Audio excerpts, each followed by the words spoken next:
Very good morning, ladies and gentlemen, and welcome back to the second session of Rejuvenate Edition 3. I have got a very special guest with me here today, all the way from Cape Town, South Africa.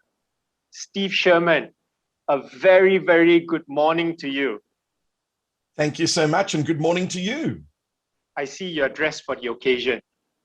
I always dress for the occasion. I think it's important to wear clothes that are appropriate for the significance of the occasion, and today is incredibly significant. So I made sure I wore my tuxedo and bow tie and my sparkly beard. Fantastic. You look great. You look great. Thank you. I look like this every morning. It's wonderful. No bad hair days, right? No, and no stylists necessary. Now, very quickly before we get into the conversation with Steve, I would like to try to do justice to the introduction, a short introduction of Steve. So Steve is the Chief Imagination Officer, obviously, of a STEAM-based NGO called Living Mats, obviously based in Cape Town, South Africa as well. Now, you teach a few thousand students weekly around the world. We will get to that story as well later on. And, he is a 2020 recipient of the Global Teacher Award. He is a 2-time TEDx speaker. He is a MODE certified educator, Kahoot ambassador, Microsoft Innovative Educator expert, and one of only 2 Skype master teachers in South Africa. Whew. And, he knows karate, jiu-jitsu, and 2 other Japanese words. And I'm very curious to learn what these 2 other Japanese words are. And he claims to have a black belt in buffet. So, Steve, once again, welcome to Rejuvenate Edition 3. Where do I even begin? Where do I even begin with who Steve Sherman is? Well, I think you summed it up. I think the summary that my mother sent you is incredibly appropriate, and I think you've covered it all, well, almost all. Oh, what did I miss? Obviously the 2 Japanese words. It could have been that. Sometimes I also consider myself to be a light bulb technician, because when you are a teacher and you go into classrooms, you spend your day switching on those light bulbs and helping them to realize ideas. So I often tell people that I'm also a light bulb technician, and it takes a while for that to sink in, but eventually they do get it. And also my other title is Executive Daydreamer, because I do spend a considerable amount of time during the day just dreaming up ideas that I can add to my list of crazy things to do. Oh, that's amazing, Steve. Now, obviously you are an educator, and I want to jump very quickly into Living Mats. Can you give us a little bit of a background of what Living Mats is, and what are you doing in Africa, and what is this whole teaching 1,000 students weekly? Okay, so we started off in 1994.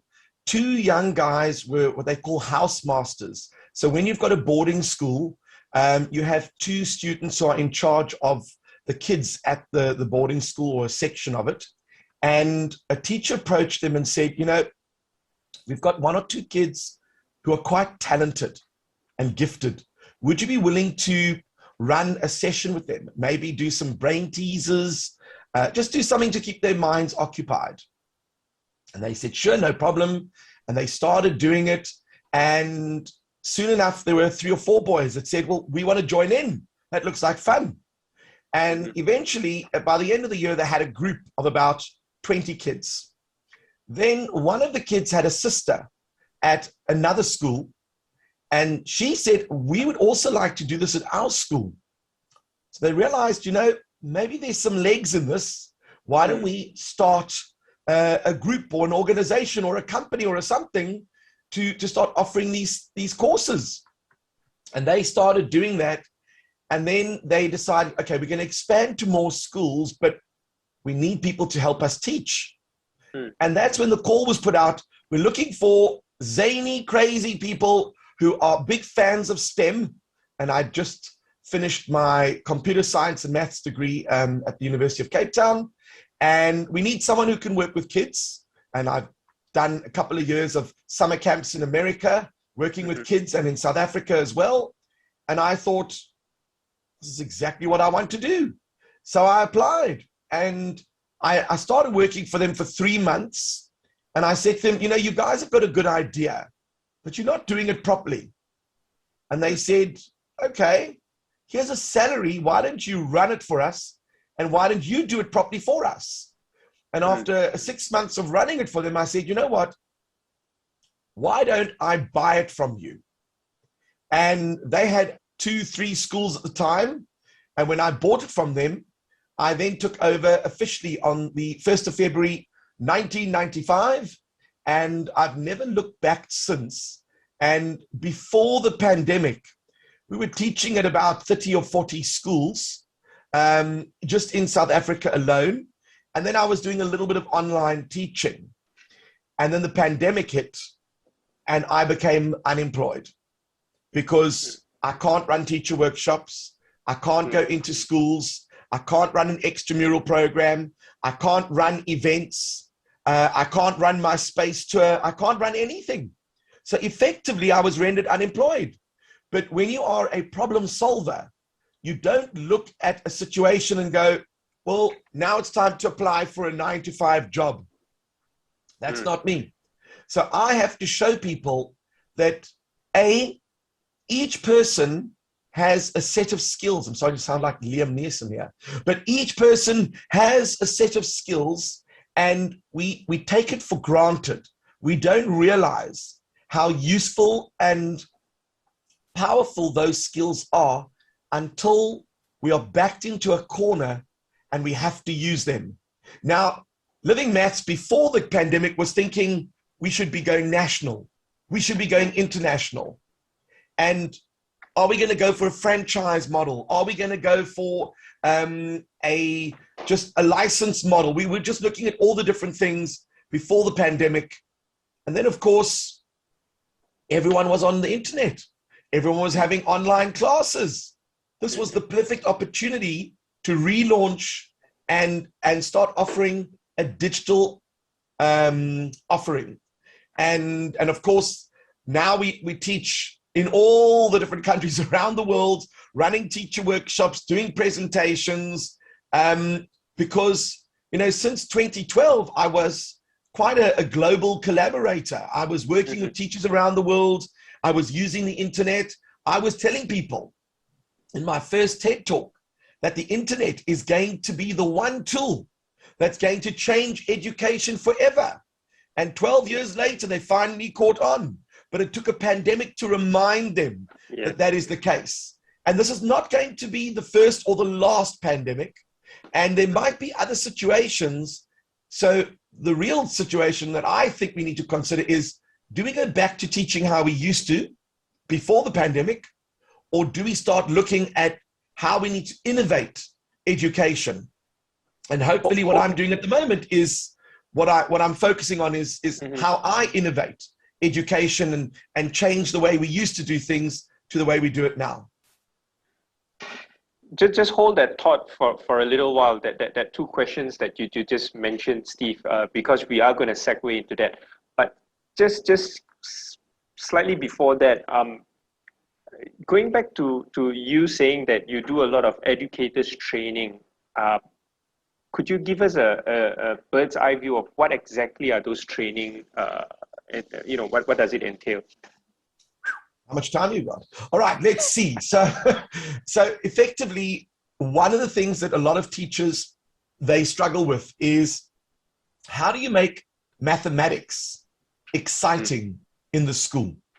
Because a lot of kids, when you ask them, when I go to an assembly and I ask all the students, raise your hand if you do not like mathematics, I see a lot of hands going up. And those are my people. Those are the students that I love, because for me, to show you how to fall in love with maths is easy. But teachers don't find that so easy. They go into the classroom, and many of the primary school teachers, because they teach several subjects, they are not passionate about mathematics as one of them. They know they have to teach it, but they're not a big fan. And I have to go in and run workshops on problem solving, creative thinking, creativity, how to make maths fun at your school, various tricks and tips that you can teach using mathematics. And then from there, it started growing. Teachers were saying, well, you use the internet a lot. Could you perhaps teach us how to use technical tools? So I run workshops on how to make maths exciting using technical tools, how to use online games, offline games, how to play games within your classroom that are actually educational. And then, of course, becoming a Microsoft Innovative Educator, how do we use all the Microsoft products? How do we use Google products? How do we do this? How do we do? And the workshops just started growing from there, working with the Department of Education, working with schools. And in the last week, I think I've done about 4 teacher workshops. And just 2 months ago, I did a wonderful workshop for the Australian National University. We did about a 2-hour workshop for teachers in Malaysia on tools to level up your maths and science teaching using digital tools. And that was incredibly favorably received. And the teachers were very kind to say nice things about it. So they obviously found the tools very useful. But at the end of the day, you know, I can run a workshop and I can tailor make it to your specific needs. I don't have specific workshops where I say, this is the workshop, like it or not. You'll tell me what you want to learn and I will go and learn it. And I love learning new tools and then presenting that to people, even if I don't know the tool. I will go out and make an effort to learn the tool. So every Friday, for example, at 4 p.m. my time, that would be approximately 10 p.m. Malaysian 10 p.m. time. your time. I run a thing on Facebook called Flexing Fridays, where I showcase EdTech tools for teachers to use in the classroom. And I will share the link with you. You are welcome to share the resources with your members, and they're welcome to watch the live stream on Fridays at 10 p.m. on Facebook. Sure. So, Steve, very interesting. In fact, you already touched upon a couple of things I wanted to ask you as we move along as well. But before I move into that, very quickly, I already have a question from an audience here, and if you don't mind, I'm just going to read it out and go for it. You know, perhaps you can address it. So this is from Sharon Lee. It says here, "Hi, Stephen and Andrew. My question is, as an educator, how do you keep the students motivated to keep learning under this current pandemic?" I love questions like this. Well, the first thing you need to ask yourself is, why do students come to school in the first place? Do they arrive to be taught, or do they come to learn? So if they are coming to be taught, they are going to arrive during this pandemic and they're going to switch off their webcams and their microphones, and you're going to be teaching to a wall of blank screens. Then that is where the problem lies. If they are coming to learn, then they want to keep their webcams on and their microphones because they want to engage. So my philosophy is, you've got to meet them halfway. Don't just be the teacher who just wants to teach. Be the teacher that wants to reach. So I will always find things that is interesting and engage the students. So whenever I'm doing a workshop, I tell teachers, don't start off with stuffy definitions and complicated words. Start off with a question. So here's an example. If I was teaching, let's say, straight line graphs, and I wanted to teach them about the gradient. And some people might not remember gradients, but you know, gradient is a very fancy word for slope. Why do we even use a terminology like that? And then we go and use the formula y over x, and that is the MC, and people get all confused. So I start off and I say, our school is hosting a guest speaker She is arriving tomorrow, but she is in a wheelchair. It's an electric wheelchair. It's very heavy. We're not going to be able to pick her up and put her on stage. How do we get her onto the stage? And of course, the kids go, oh, I've got an idea. Now, you see, they've forgotten that we're doing mathematics here. They're now thinking of a scenario of a person in a wheelchair. And they'll start thinking, oh, we're going to build a ramp. Let's draw that quickly. Let's come up with a plan. And they'll draw the plans, and I'll go, do you think a wheelchair would go up a ramp that steep? Oh, no. How do we adjust the steepness? Oh, we could chop the stage down. Not really practical, but I like your thinking. Any other ideas?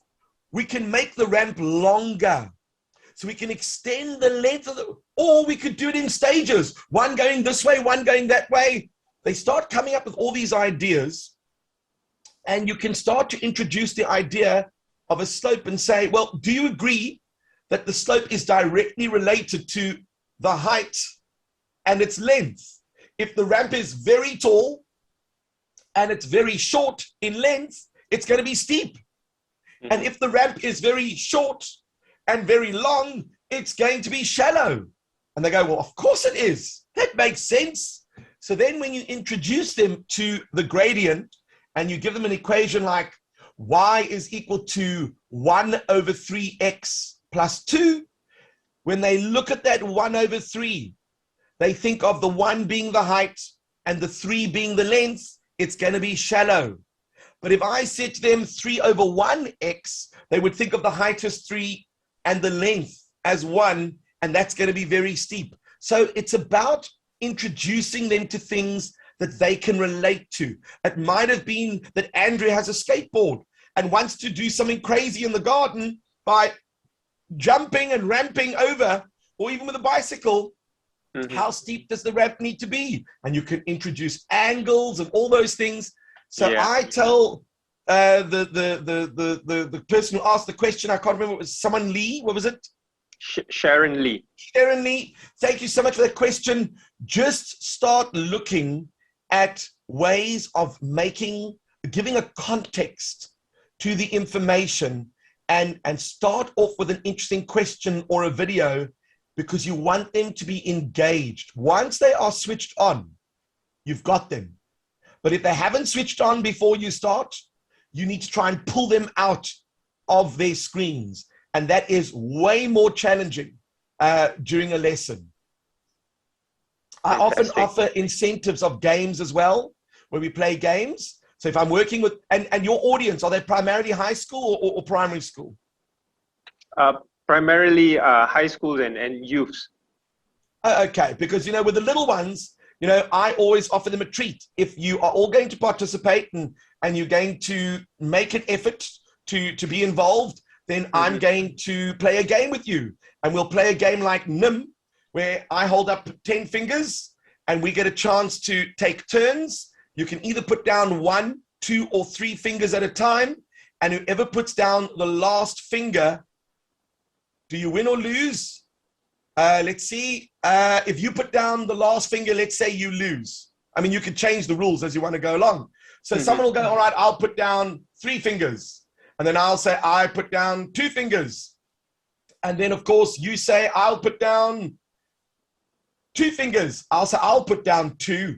And because you put down the last finger, you lose. So you start to learn algorithms and strategies through play. So whenever I offer them a reward of a game, they don't realize I'm teaching them maths. But I won't tell them that. That's my little secret.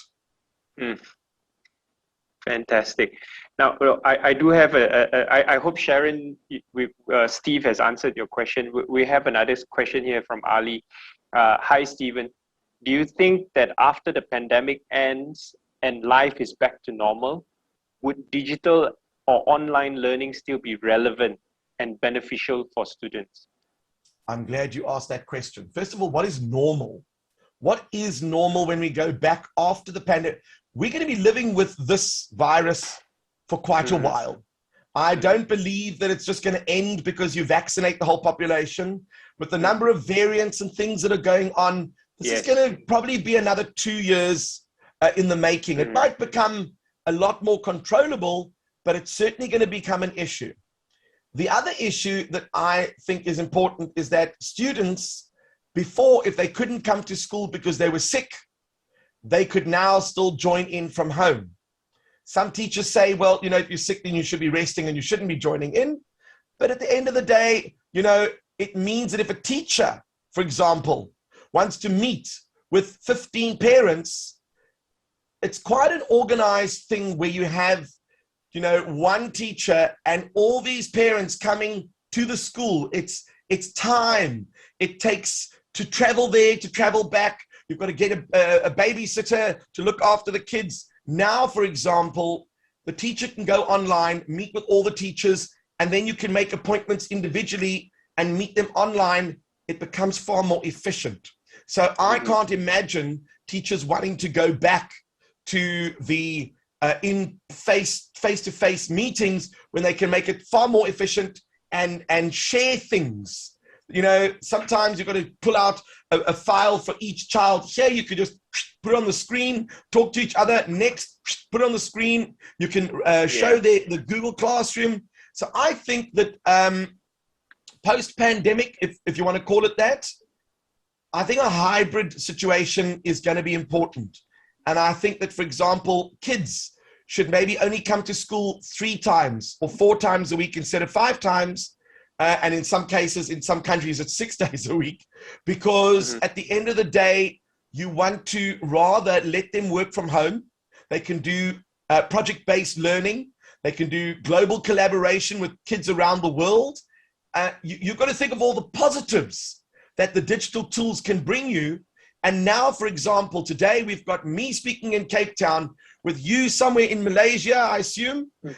We've got some listeners who might be in New Delhi. We've got people all over the world taking part in this sort of event. And I think this is great.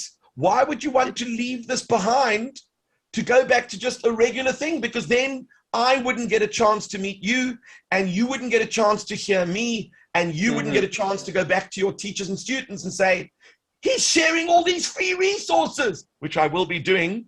And of course, the first question was, you know, how do you make maths exciting? Andrew will be sharing the resources that I have for you, and they will be posted a little bit later. Yeah. So Steve, I totally agree with your thought there in terms of, you know, what is normal and why do we want to go back to normal when this is a good thing going right now in terms of online and learning and virtual learning and whatnot. The problem here in Malaysia is this. Now, accessibility is not given to everyone. Not everyone is fortunate enough to be having the proper tools like a laptop, like a smartphone to be accessing online learning. So that comes to a question here as well that was asked, right? Due to the pandemic, there are many students in rural areas who have been left behind in terms of education because they couldn't afford online learning. I suppose the term afford here would be in terms of connectivity, in terms of tools, as I've mentioned earlier. Now, what are your suggestions on how teachers, schools, government, and organizations can work together to fasten the pace of learning for those left behind? Thank you for that question. I'm so glad you asked it. You must remember that in South Africa, we have incredible poverty. We have the haves and the have-nots. So when we talk about people who have to choose between data and their next meal, I can relate. We have that situation here. You must also remember that just because you go to a good school doesn't mean that you have enough devices for all the children in the family. It doesn't mean that you have a fiber line. You might have an ADSL line, which means that at 2 megabits or 4 megabits per second with 3 kids sharing the line and mom and dad working from home, not going to work. 3G or 4G or 5G on your cell phone, data costs money and people can't afford that. So the reality is in South Africa, we have that situation. And that bothered me at the beginning of the pandemic. How do I get these students to also partake? And I'll discuss some of the solutions that we had, but just to let you know that in South Africa, when the pandemic struck, all the private schools said, no problem. We're going to throw all our teachers in the deep end and we're going to learn how to go digital. We'll email all the kids and the parents and we're going to start online learning. And it was a really bumpy road, but they got it going. Some of them are using Google, some of them are using Microsoft, some of them are using Canva, and there's so many learning management systems and some of them were just doing a little bit of this and a little bit of that. But the government schools, their population, the demographics, some could do that, but many could not. And then you go to the rural schools, they basically shut down for a year because they couldn't get the notes or the things out to the kids. The kids were not allowed to leave the home to come out during lockdown, and it was an absolute nightmare. So that set our educational system back by a year. Come 2021, we thought, oh, pandemic will be over, no problem. We still have schools that are coming on alternate days, which means they're only getting half the education. And that also means, unfortunately, that they are losing another year of teaching. And to me, that is a big problem. So I got together with a bunch of teachers and we said, how do we get content to students that can't afford all the devices, that can't afford access to data, et cetera, et cetera? And here are some of the solutions that we came up with. We started to approach TV stations and said, listen, you are a national TV station. All these families have got access to TVs. We need to do something. So they started offering time slots, and teachers got together. They started presenting on TV at certain hours during the morning, which was school hours. And the kids got to cover curriculum through online presentations. The next thing we did was we approached big companies and we said, we want you to sponsor devices, whether it be tablets and SIM cards. You know, in our country, we've got 1 or 2 SIM cards where you can get prepaid for a certain amount of data. You can also get a monthly fee, but that becomes a very expensive exercise. So certain schools, they might have sponsored, you know, a number of kids, but they certainly couldn't sponsor a whole school. So then we thought, okay, if data is the problem, then we need to go and get certain websites 0 rated. So if you are with a certain cell phone company in our country and you get onto your device, whether it be a laptop, whatever, with a SIM card in it, and you go onto Khan Academy, it will be 0 rated. So they won't charge you for using the data. So we started building a massive list of educational websites for students to use that are 0 rated. So they still needed a device. But what happened was, it turns out that most people have access to a smartphone, even a basic smartphone, which is quite incredible that even the poorest family, they do have access to a smartphone. And they started WhatsApp groups, and WhatsApp uses very little data. So they were able to do lessons via WhatsApp. So I think that combined with some of those modalities, we were able to achieve a little bit of teaching. But let's not kid. This pandemic has put a massive wedge between the haves and the have-nots. And that wedge was never clearer than now. And of all the companies that made the most money during the pandemic, it was the cell phone companies selling data. It was the internet companies who just kept signing up people left, right, and center saying, we need to have fast internet at home. They made a lot of money during that time. And I'm hoping that that money is going to be pumped back now that things are easing, that they're going to realize that students are still going to need access to the internet, and they're still going to need access to devices. And we need to make devices cheaper and internet cheaper as well. Very true, Steve. You hit it right. You hit the nail right on the head. There's so many things that you touched on earlier that was quite similar to Malaysia as well. We also, I think, sometime late last year, launched a dedicated channel on a TV channel purely for education. Obviously, you know, it was rushed into it. Wasn't really set up very properly, but I do hope that it has improved after a couple of months now, well, more than just a couple of months. But it's still that, I suppose.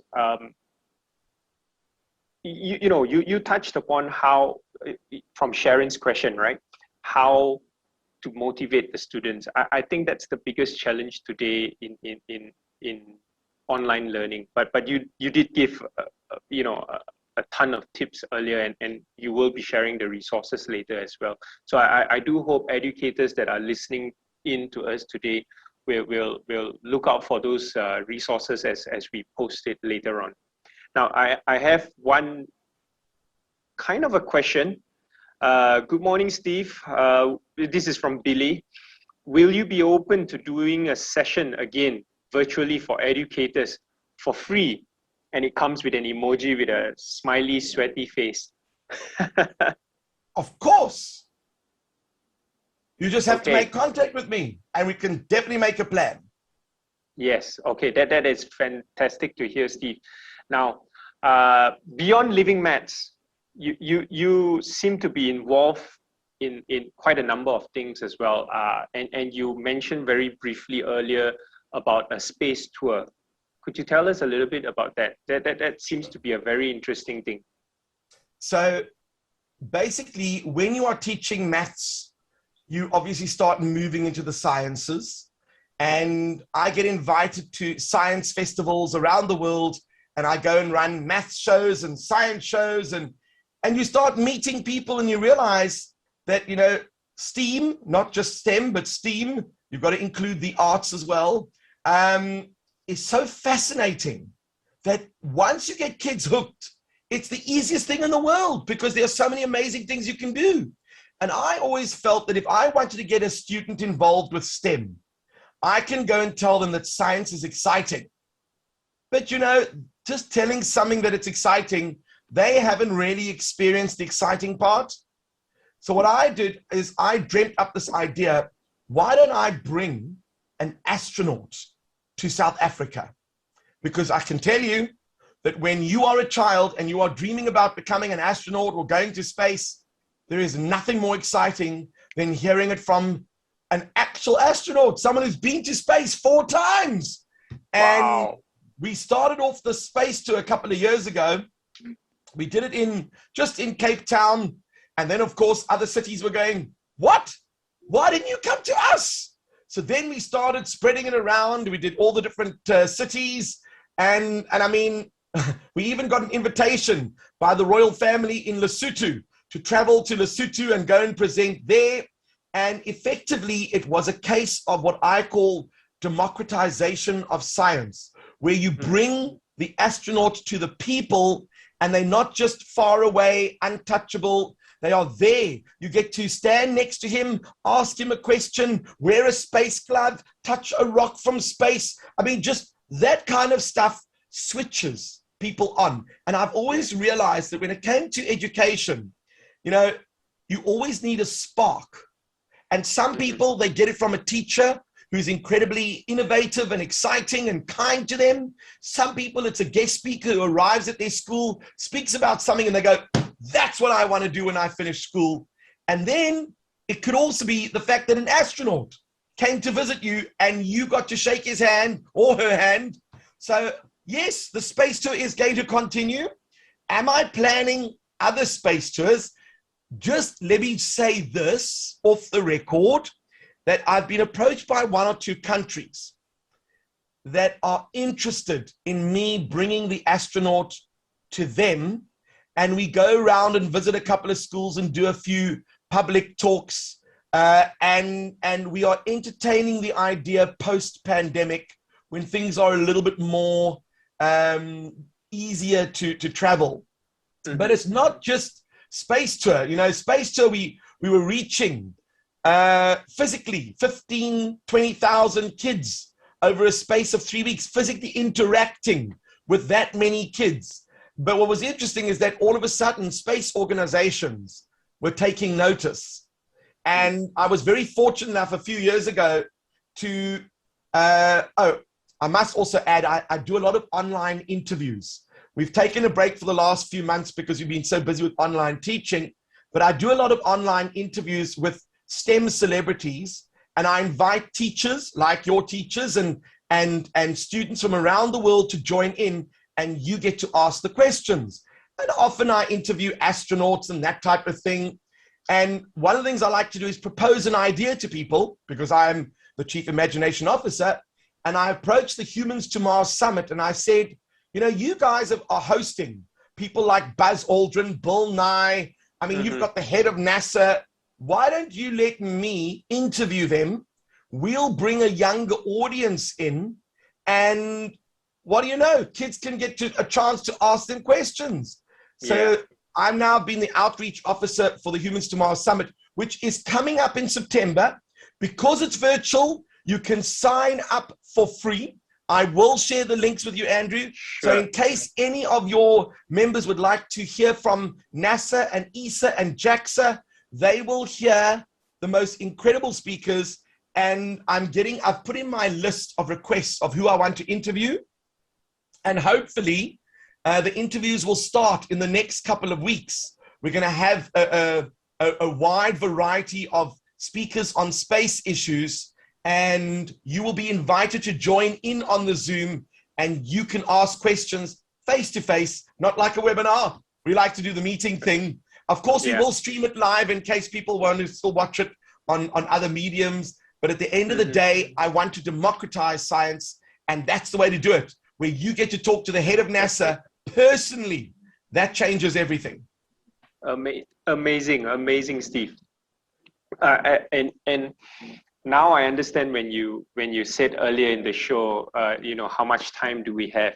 And unfortunately, we don't have the whole day to hold you back. Obviously, you have your classes to start as well, you know, as the day breaks in Cape Town. But very lastly, I just want to ask you this, two things. Any word of advice for educators here in Malaysia or anywhere around the world, wherever they are tuning in to Rejuvenate? And any advice for youths? What does the future hold for them? It seems like this generation here, you know, the future seems to be quite bleak. You know, the pandemic, the IPCC climate change report doesn't show a very good result in terms of where Mother Earth is. But what advice do you have for educators and youths? Love the question. Can't wait to answer it. Number one, no one ever grows unless they climb out of their comfort zone.